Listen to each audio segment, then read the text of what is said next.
히브리서 말씀을 함께 보겠습니다. 히브리서 1장 1절부터 4절까지, 우리 주보에는 3절까지로 나왔는데요. 4절까지 보겠습니다.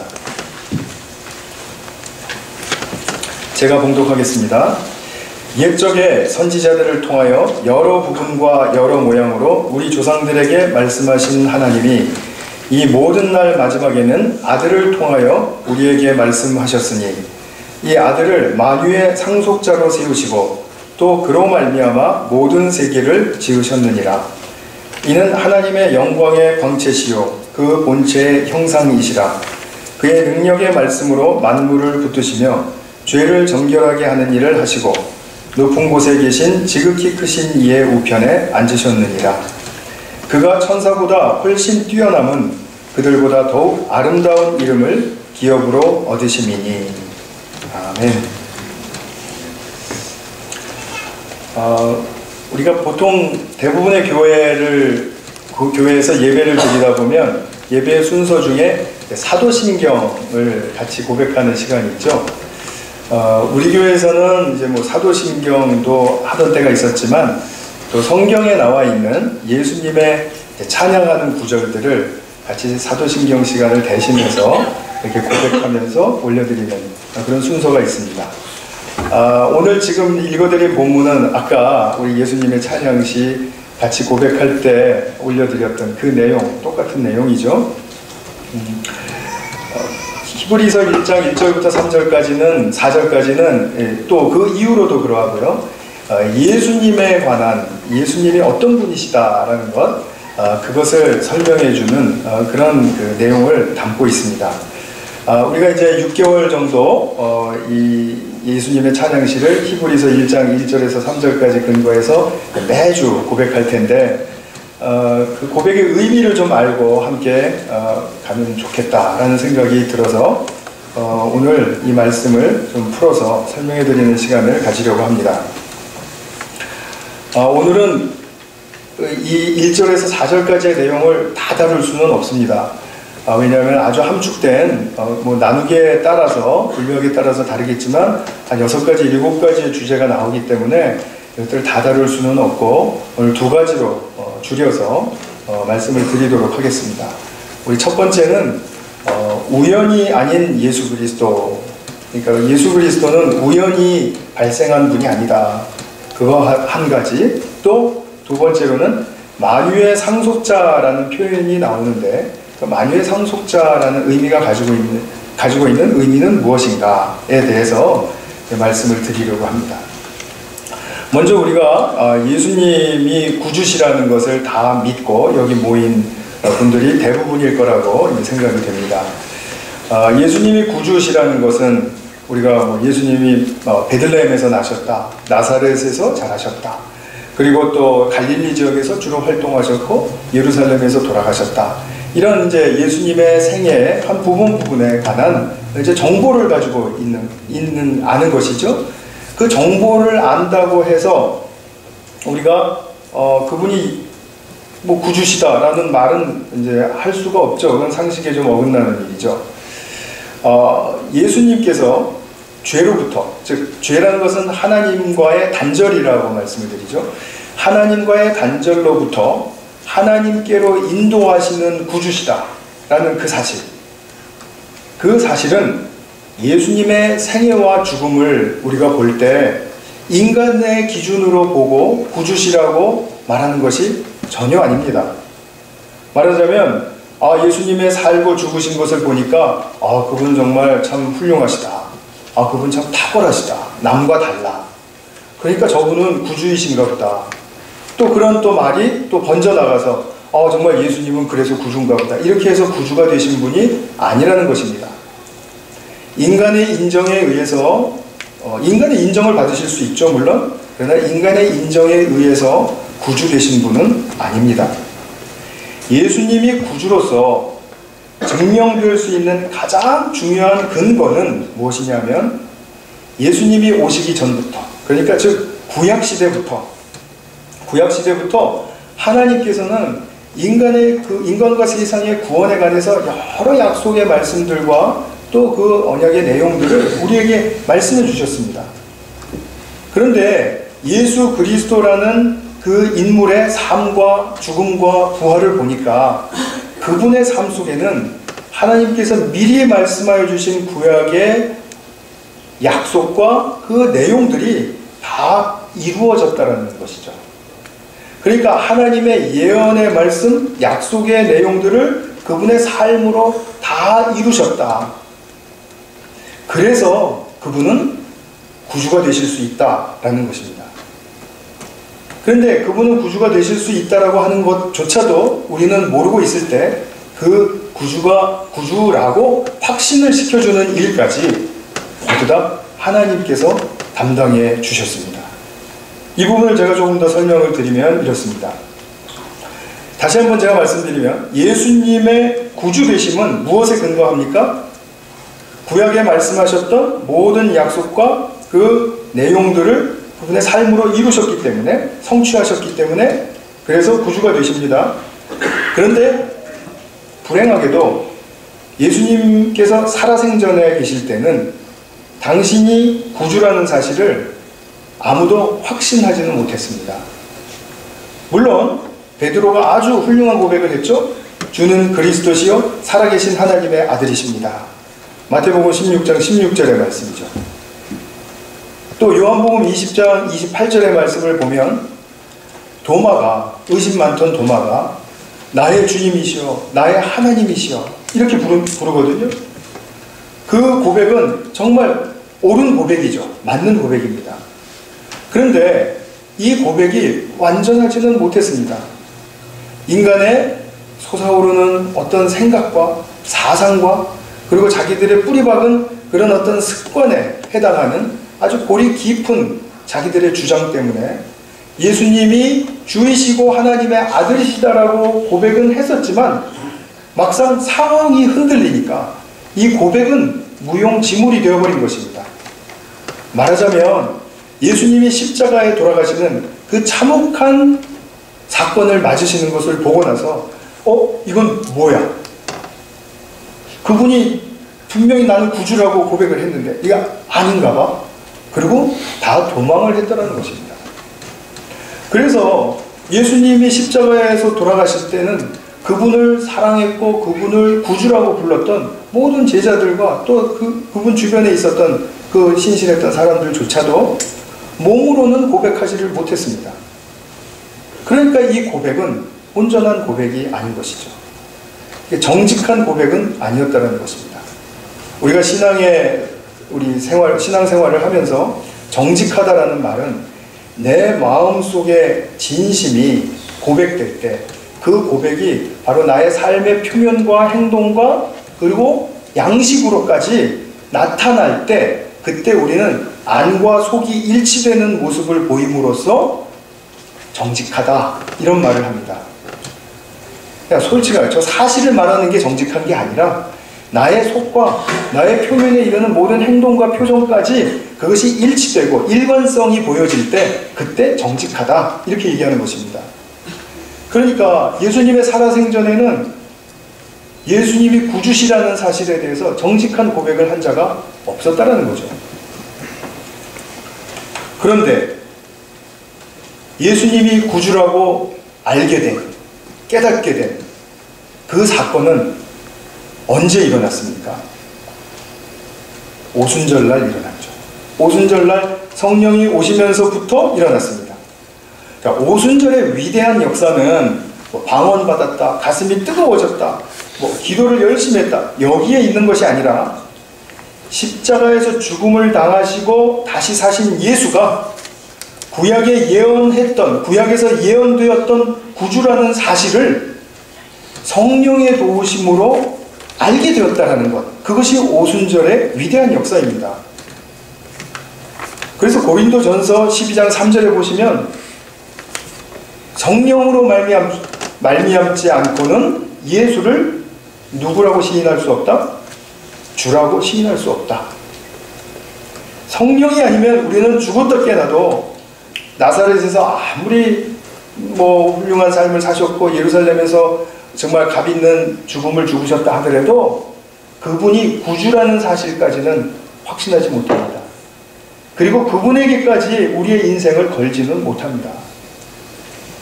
그러나 이것을 깊이 뿌리 깊게 확신할 수 있도록 도와주신 분은 성령이셨다 이것이죠. 그래서 우리는 줄여서 이제 말씀을 드려보면 성부 하나님은 구원에 관한 모든 마스터 플랜을 가지시고 그리고 약속의 말씀을 주셨습니다. 그 약속의 내용을 성자 하나님께서 삶으로 죽음으로 다 이루셨습니다. 성취하셨습니다. 그래서 구주가 되시는데 그것이 구주가 되시는 자격을 다 충족시키셨는데 사람들은 인간의 힘과 인간의 지식으로는 그렇게 보고서도 예수님이 구주라는 사실을 알 수가 없죠. 그래서 성령께서 오셔서 예수가 구주시라는 사실을 알게 하시고 깨닫게 하시고 그리고 예수께 우리의 삶을 의탁할 수 있도록 그렇게 도와주셨다라는 것이죠. 그래서 성부와 성자와 성령의 이 세 분의 구원의 사역은 이렇게 해서 온전하게 완성되는 것입니다. 앞으로도 성령께서는 우리를 도와주세요. 계속해서 어떤 상황에 이르든지 간에 예수님이 우리의 구주가 되신다. 예수님이 우리의 주인이 되신다. 라는 사실을 계속해서 깨우쳐 주심으로 말미암아 우리의 삶이 어떤 흔들리거나 의심이 많거나 아니면 척박해지는 그런 인생에 휘둘릴지언정 다시 중심을 잡고 예수께로 분명하게 나아갈 수 있는 그런 길을 열어주시는 그 성령의 안내, 성령의 인도를 우리는 계속해서 구하고 체험하게 되는 것입니다. 그래서 본문 초두에서 1절에서 읽어드렸듯이 옛적의 선지자들을 통하여 구약시대의 선지자들을 통하여 여러 부분과 여러 모양으로 우리 조상들에게 말씀하신 하나님이 구약시대 때 제가 아까 말씀드린 그 내용입니다. 구약시대 때 계속해서 우리에게 여러 가지 모양으로 말씀해 주신 하나님이 이 모든 날 마지막에는 마지막이라는 말은 어떤 딱 떨어지는 한 모멘트, 시점을 말하는 것이 아니라 기간을 말하는 것입니다. 즉 말하자면 예수님이 오셔서 사시고 죽으시고 그 다음에 성령의 시대, 교회가 시대가 지금까지 열리고 2000년 동안 그리고 2000년 얼마가 지날지는 모르지만 훗날에 예수님이 다시 오셔서 이 세상의 역사가 완성될, 종료될 그 시간까지를 마지막 시대다 이렇게 부릅니다. 그것이 종말입니다. 그러니까 예수님의 초림부터 재림까지의 기간을 종말이라고 불러요. 그러나 예수님이 다시 오시는 때를 우리가 좀 더 확실하게 구분하기 위해서 종말의 마지막 때 이렇게 부르는 것입니다. 그냥 그것은 그냥 뉘앙스로 아셔야 됩니다. 그러나 여기서 모든 날 마지막에는 이라고 말할 때는 예수님이 오신 다음부터 다시 오시는 날까지 기간을 얘기해요. 자, 그때는 아들을 통해서 우리에게 말씀하신다. 아들을 통해서 말씀하신다라는 말은 성경적인 그 의미를 볼 때 다스리신다, 우리를 주관하신다, 우리의 생사화복을 쥐고 계신다 이런 뜻이죠. 아들을 통해서 우리에게 말씀하시는 분으로 세워주셨다 이것입니다.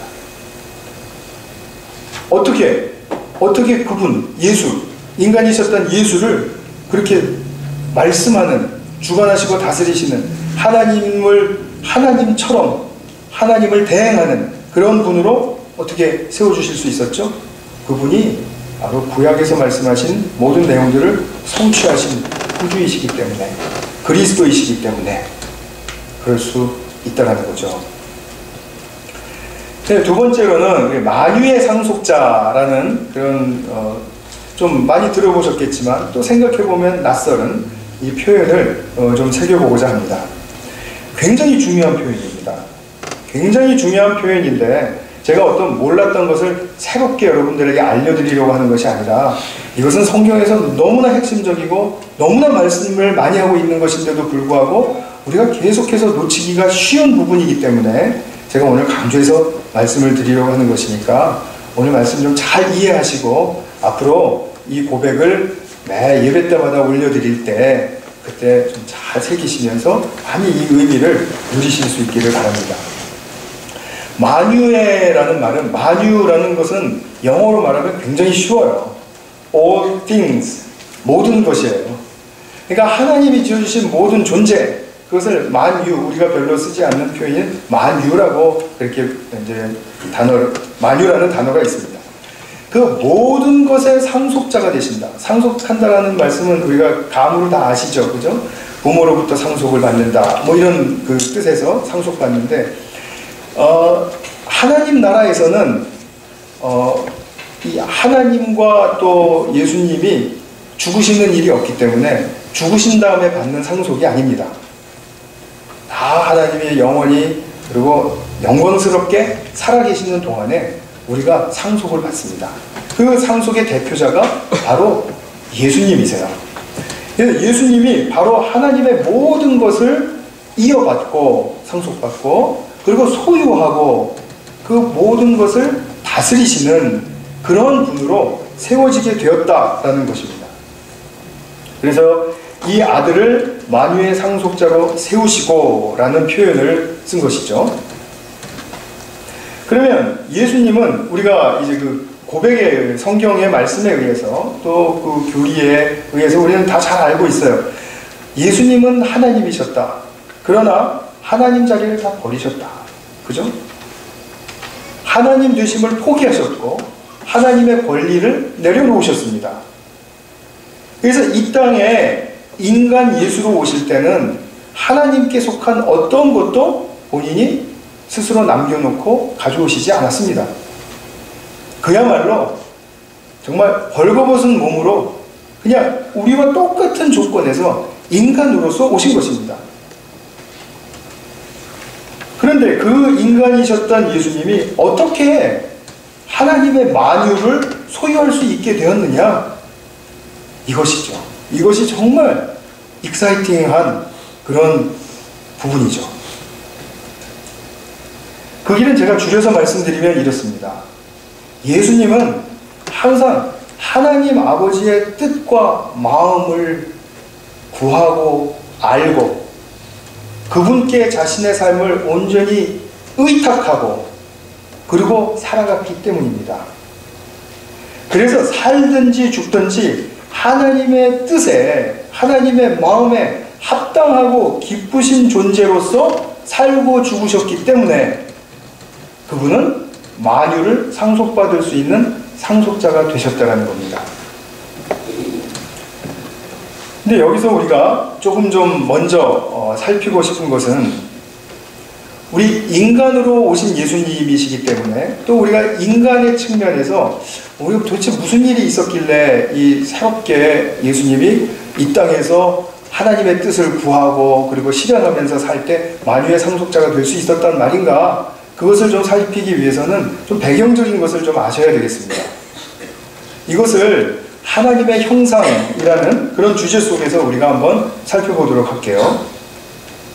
인간이 창조될 때 무엇으로 창조됐다고 그러죠? 하나님의 형상으로 창조됐다고 하죠. 자, 하나님의 형상으로 지음받았다.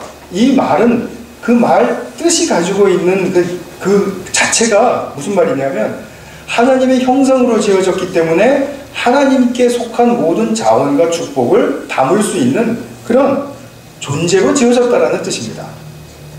그러니까 하나님의 형상으로 지어졌다라는 말은 과거에 하나님의 형상으로 지어졌다라는 그런 과거 완료형으로서 끝났다라는 뜻이 아니라 하나님의 형상으로 지어졌기 때문에 오늘도 내일도 하나님께 속한 그 다이내믹한 모든 하나님의 그 축복을 하나님의 사랑과 은혜를 또 하나님의 자비를 또 하나님의 성품을 계속해서 담아갈 수 있는 현재 진행형의 그릇이 되었다라는 뜻이에요. 맞죠? 그러면 우리는 주의 형상으로 살아가면서 정말 계속해서 하나님의 속한 그 하나님의 모든 그 아름다운 것들을 채우면서 살아가는 그런 존재로서 살다가 결국은 하나님의 어떤 때가 이르면 궁극적인 영광의 차원으로 들어가게 된다. 이것이 지금 성경이 우리에게 약속해 주시는 것이죠. 그런데 덜컥 문제가 생겼죠. 덜컥 문제가 생긴 것은 무엇입니까? 하나님의 형상이 죄와 악으로 오염되었다는 거죠. 본질적으로 문제가 생긴 것입니다. 이 담는 그릇에 문제가 생긴 것입니다. 그릇이 오염되었다는 말은 더러워졌다라는 그 정도를 얘기하는 것이 아니라 그릇이 뒤틀리고 찌그러지고 깨지고 그런 그릇이 또 엎어져서 그나마 열려있는, 하늘을 향해서 열려있는 상태가 엎어져 버리게 되니까 어떤 하나님의 축복이 임해도 다 바깥으로 흘러내려가서 사라져버리게 되는 그런 인생을 살게 되었다는 것입니다. 이러한 인생을 사는 것을 자기중심적으로 사는 삶이다 이렇게 얘기합니다. 하나님의 은혜가 도무지 침투할 수가 없고 하나님의 은혜를 도무지 받아들일 수 없는 그 그릇의 상태, 그것이 바로 타락이고 그것으로 말미암아 우리는 하나님의 형상을 잃어버리게 된 것입니다. 찌그러지고 깨지고 엎어진 상태로 그렇게 된 것이죠. 이 엎어진 그릇, 이것을 자기중심성이라고 이야기해요. 사람이 지독하게 자기중심적이죠. 자기중심적이면은 결코 하나님의 은혜를 받아들일 수 있는 그런 틈이 없습니다. 왜냐하면 자기중심성 속에서는 끊임없는 내적으로 솟아나는 탐욕과 이기심, 그리고 계속해서 무언가를 가지면 누구는 얼마 가졌나 봐야 하는 경쟁과 시기심, 그리고 그걸 또 소유에 적고만, 그리고 또 뭐 건강에 또는 뭐 그 기준, 또는 무슨 뭐 자녀가 많고 적고, 그리고 또 뭐 소유는 물론이고요, 앞서 말씀드렸고, 학벌, 뭐 명예, 내가 명품을 얼마나 가졌느냐 못 가졌느냐, 이걸로 말미암아 사람은 우월감을 누리기도 하고 열등감을 누리기도 하는 그런 어처구니 없는 인간 기준에 못 미치는 상태에 이르렀다는 것입니다. 여기 있는 분 중에 아마 저를 포함해서입니다. 저를 포함해서 정말 값진 물건을 가지면 뿌듯하게 생각이 되지 않는 사람이 없을 겁니다. 그러나 아주 값진 물건, 명품이 나쁘다라는 뜻이 아니라 그것에 의해서 열등감과 우월감을 느끼면서 살아간다는 게 문제라는 것이죠. 그런 것들이 자기 정체성을 규명하는 것이라고 생각하는 것이 큰 문제라는 것이죠. 이런 모든 다양한 어처구니 없는 증상들이 어디서 나온 것이죠? 자기중심성에서 나온 것입니다.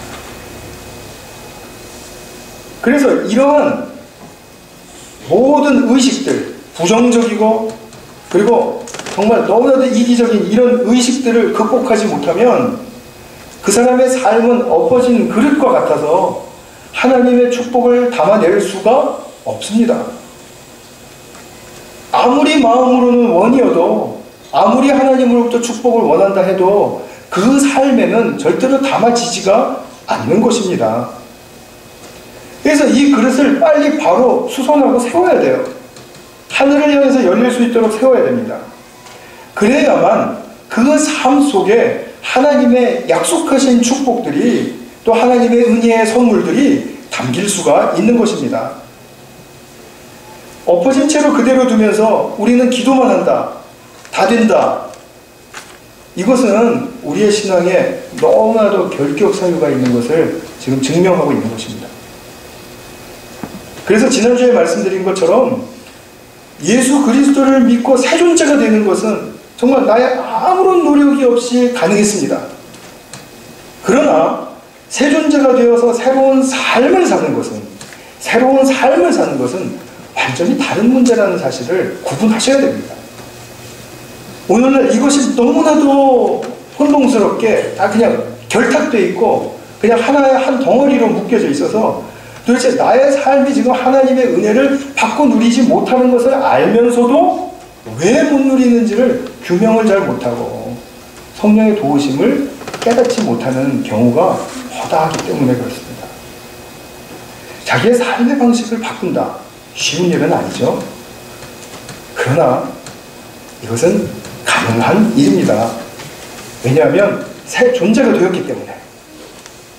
그렇기 때문에 그 가능한 일 속에는, 가능한 새 삶에는 우리의 애씀이 필요하고 하나님께 붙들리고자 하는 그런 간절한 목마름이 필요하고, 그리고 나의 삶에서 뭔가를 떼어버리고자 하는 의지와 결단이 필요하고, 이런 적극적인 삶 속에서 하나님의 약속의 축복과 은혜들이 우리의 삶에 채워질 수 있다. 이것을 꼭 기억하셔야 합니다. 모든 인류가 개인적으로나 집단적으로 보이는 특징과 또 가고 있는 방향은 엎어진 채로 있는 한, 뒤틀리고 깨어진 상태로 있는 한 하나님의 은혜를 누릴 수 없습니다. 너무나도 분명하다는 것을 꼭 인정하실 수 있기를 바랍니다. 그래서 예수님은 이 세상의 방향과는 완전히 역행하는 그러한 참 진리의 길, 하나님의 축복을 바르게 담고 채우고 넘치도록 흐르게 사는 방식의 삶을 친히 보여주셨다는 것입니다. 당신의 삶을 통해서, 죽음을 통해서 보여주셨다는 겁니다. 보통 사람들과 똑같은 조건과 똑같은 환경에서 사셨습니다.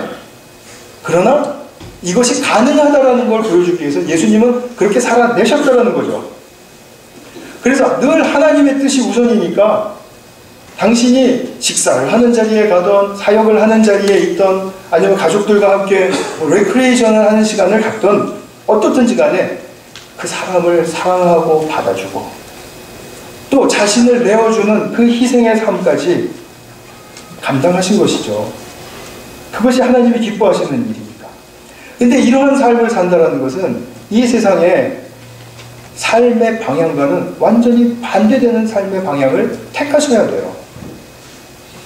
모든 사람들이 상향성에 높아지고자, 많이 갖고자, 더 인정받고자 하는 그 길로 가려고 애를 쓰는 그러한 삶의 방식과 방향과는 완전히 역행하셔야 돼요. 그래서 나를 내려놓아야 되고, 바보스럽게 여겨질지라도 내 자신의 것들을 포기할 줄 알아야 되고, 그리고 나는 정말 마음으로는 원하지 않지만 저 사람 보고 받아주고 웃어주고 격려해주고 덕담해주고 필요하다면 주머니에 돈도 좀 주고 이렇게 하는 삶을 살아야 됩니다. 그럼 그렇게 사는 삶을 살 때 사람들은 이 세상에서 저렇게 살고 살아남을 수 있겠어? 저렇게 어리석게 사는 삶이 저게 제대로 된 삶을 살 수 있겠어? 걱정된다, 걱정돼. 이 험난한 세상에 뭐 이러면서 푸념을 하고 탓을 하죠. 정말 예수님은 그러한 바보스러운 삶을 사시다가 정말 어처구니 없는 바보스러운 죽음까지도 당하셨습니다. 충분히 도망가실 수 있지 않았습니까? 그런데도 도망가지 않으시고 죄인의 누명 쓰고 이 세상에서 그보다 더 비참한 죽음의 자리가 있는지 모르겠습니다만 십자가의 자리에서 그냥 죽어버리시더라는 거죠. 그냥. 그러면서도 저 사람들 계속 받아주고 저들이 몰라서 그러는 거니까 하나님 용서해 주세요.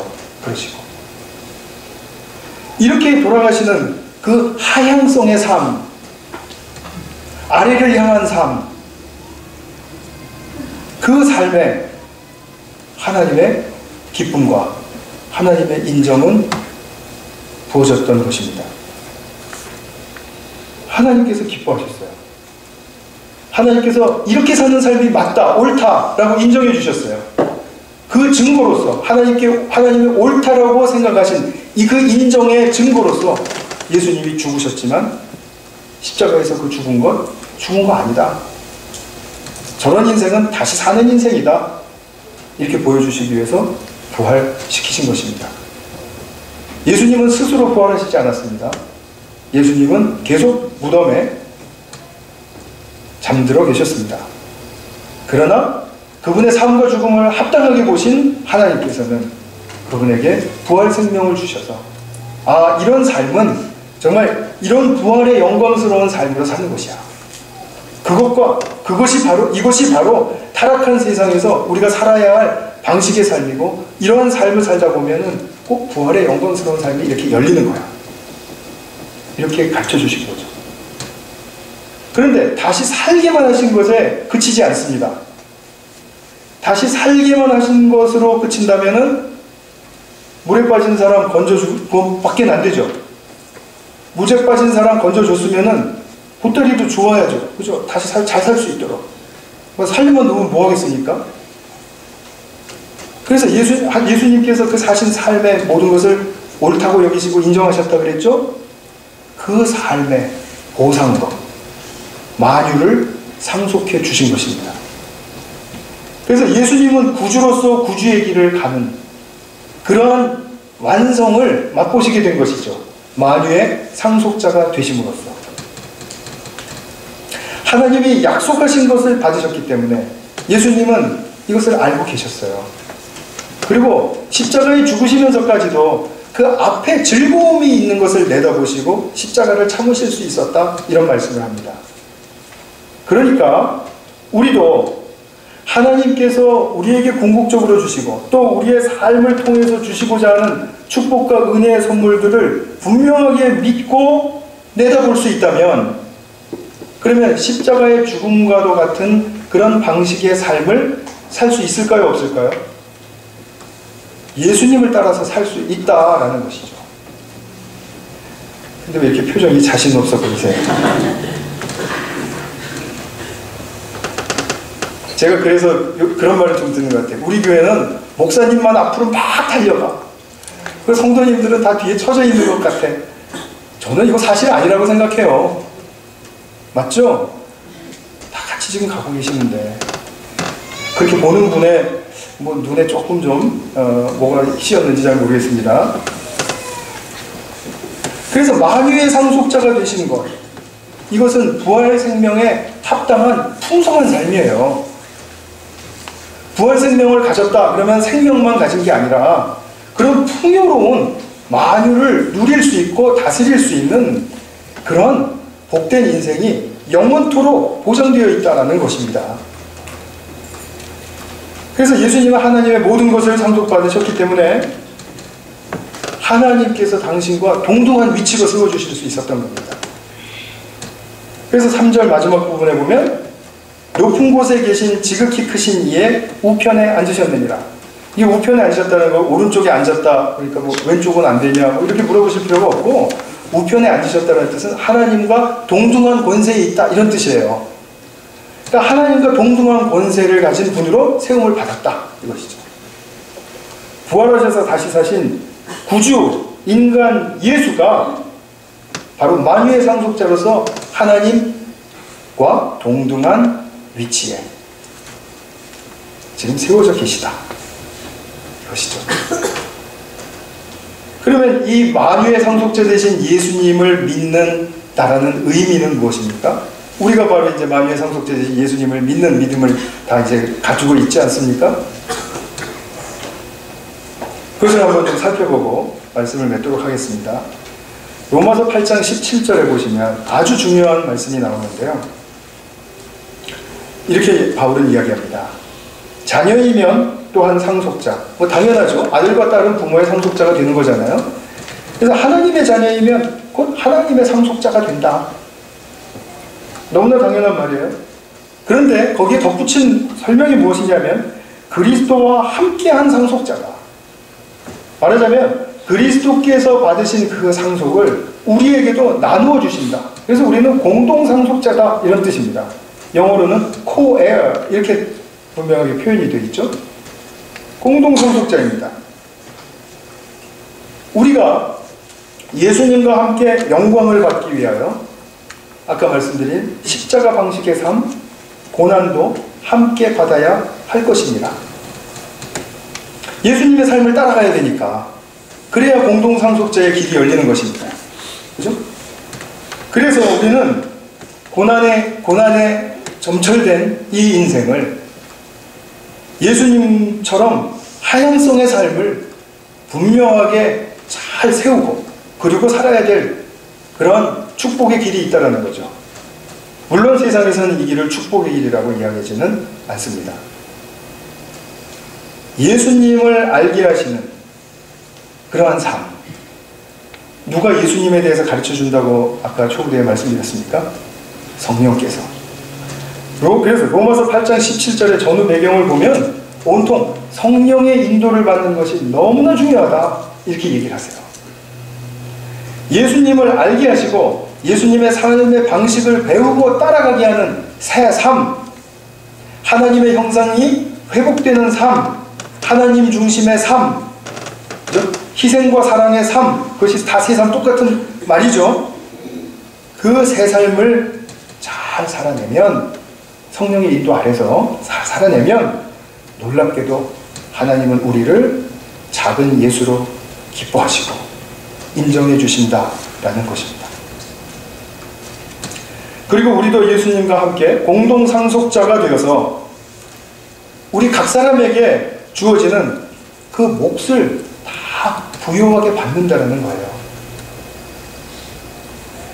우리가 이 땅에서부터 자유와 사랑과 평강과 이 모든 능력과 지혜를 얻을 수 있는 부유한 상속의 길이 열렸습니다.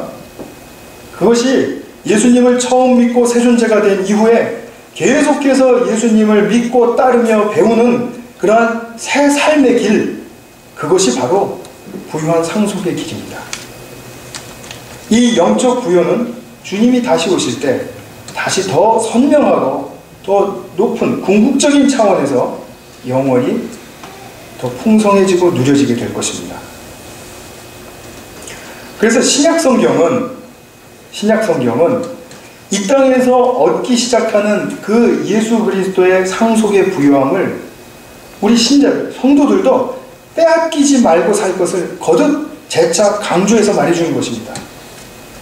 그러니까 신약 성경은 거듭나셔야 됩니다를 강조하고 있는 것이 아니라 주로 물론 그 부분도 있지만 훨씬 더 많은 부분, 95%, 96%, 97%까지 이르기에 신자가 되었으면 새 삶을 어떻게 살아서 하나님의 형상을 어떻게 회복해야 하고 어떻게 이 상속의 길을 부유하게 나아갈 수 있을 것인가에 대해서 가르치고 있고, 신약 성경이 경고하는 것은 이 부유한 길에서 결코 떠나지 말아라,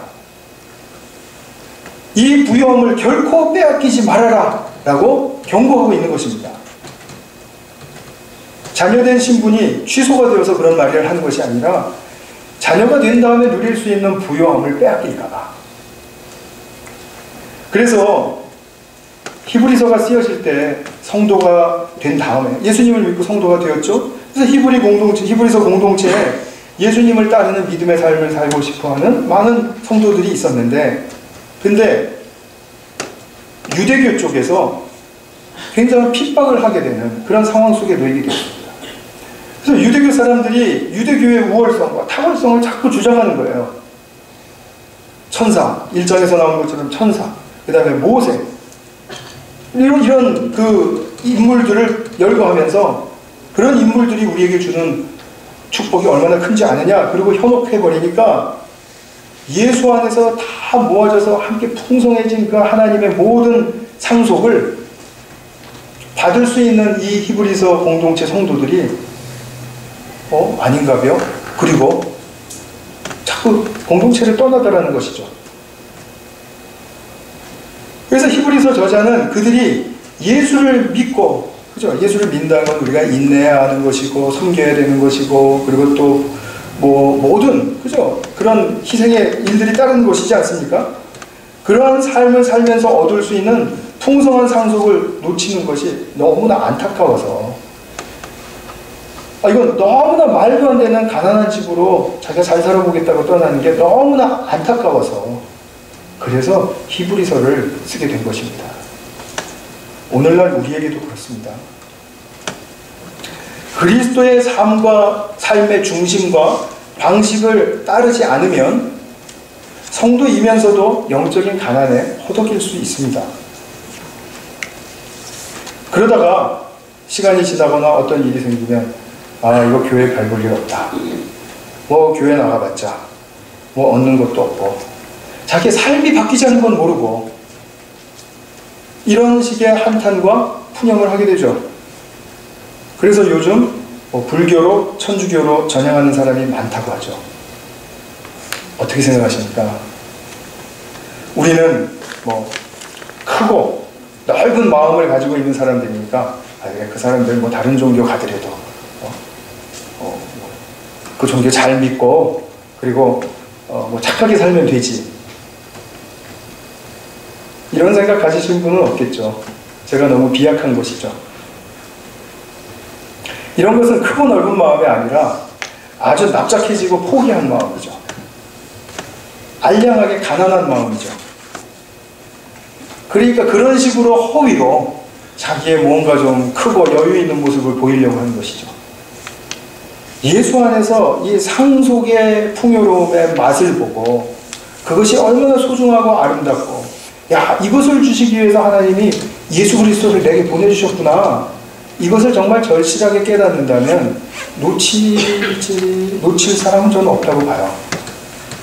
이거를 모르니까 자꾸 신앙에 힘이 없어지고, 그 다음에 자꾸 뭔가 회의가 들어오고, 그래서 전도하기가 싫은 거죠. 나처럼 회의하는 사람 또 만들어낼까봐. 그건 아니죠.